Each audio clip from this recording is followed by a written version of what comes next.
menakar kode gua. Dua. Dito. Dito.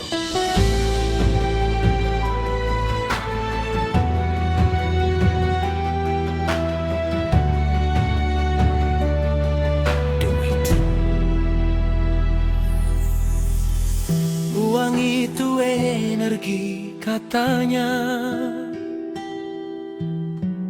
bahan bakar hidup manusia.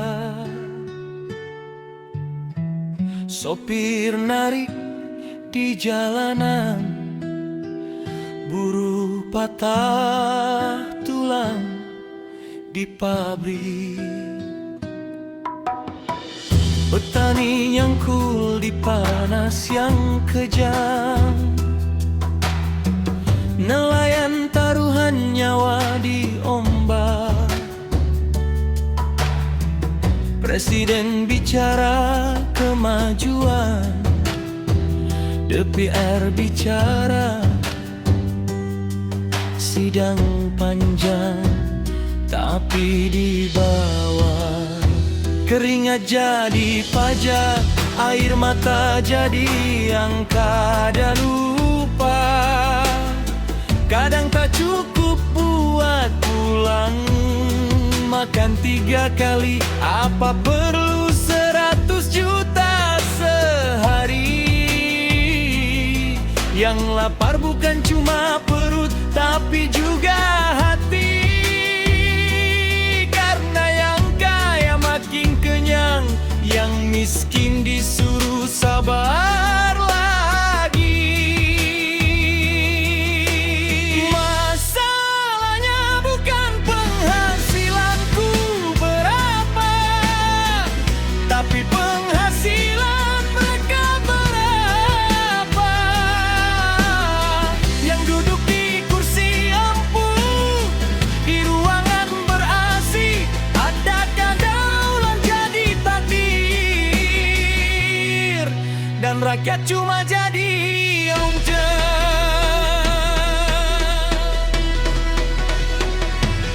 Duit jadi dewa, hukum jadi bayang, demokrasi retak, kebenaran menghilang. Rakyat menjerit, langit pun ikut muram, payung hukum dibuka, tapi hujannya malah disuruh diam.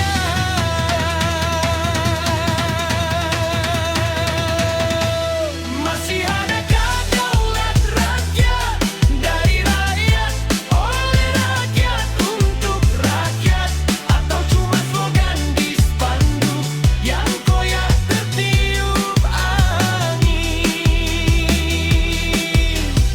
Sistem ekonomi ekstraktif,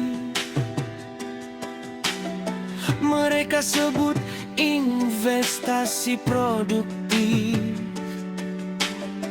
padahal tanah dirobek, hutan dibabat, pohon-pohon tumbang satu persatu,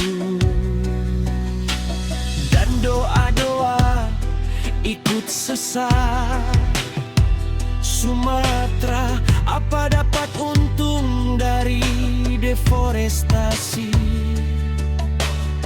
atau cuma dapat kabut asap, banjir bandang, tanah longsor, dan nama-nama korban yang hilang di berita.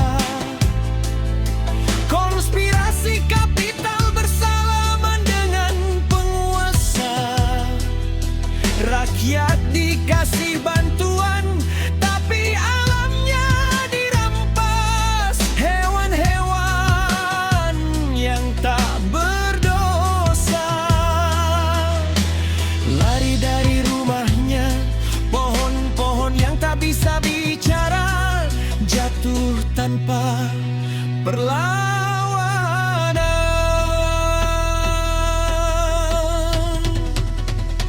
Sedia payung hukum hukum sebelum hujan, tapi payungnya jadi tameng kekuasaan. Dibuat rapi, disusun indah, tapi bolong untuk rakyat kecil dan tebal untuk yang punya modal.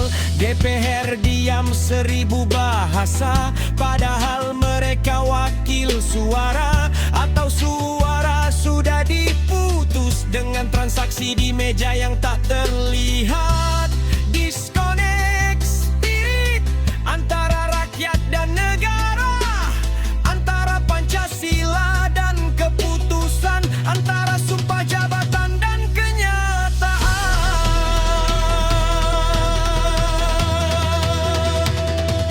Duit jadi dewa, hukum jadi bayang, demokrasi retak, kebenaran menghilang.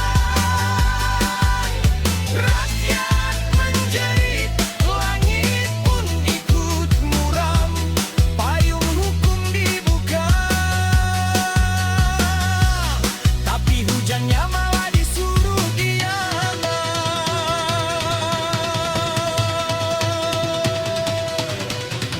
Masih adakah daulat rakyat, atau daulat modal, atau daulat oligarki yang mengatur dari balik tirai? Jangan-jangan oligarki, materialisme, kapitalisme jadi akar retak negeri ini. Pancasila cuma hadir di tembok kantor-kantor, jadi hiasan, jadi poster, jadi formalitas, padahal harusnya jadi